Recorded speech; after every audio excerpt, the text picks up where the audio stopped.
It was trademark Vladimir Putin. Appearing on stage in a marathon interview forum today, the Russian leader surprised the audience in English. Don't worry, be happy. Invoking the 80s singer Bobby McFerrin, sarcastically describing the anger around President Trump's decision to pull out of the Paris Climate Change Agreement.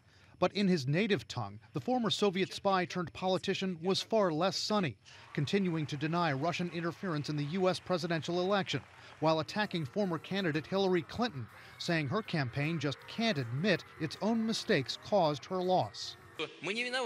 They decided to say, it's not our fault, it's the Russians' fault. It's like anti-Semitism, to blame the Jews for everything. We all know what this can lead to, nothing good. At the same time, Putin spoke admiringly of Donald Trump's successful campaign. The Trump team was more effective during the election campaign. He found an approach to the electorate that worked for him. But he wasn't done there. On the heels of his comment on Thursday that Russian, quote, patriots, not the Russian government, might have hacked the U.S. election, Putin gave another denial, referring to U.S. intelligence reports on the hacking.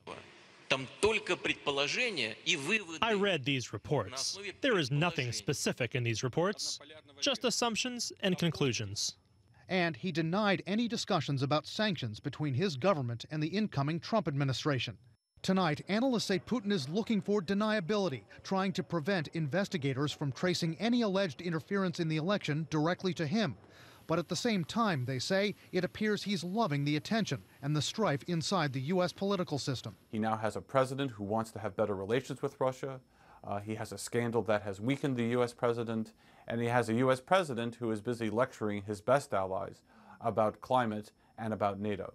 So there's lots of things that Putin is enjoying about the current crisis.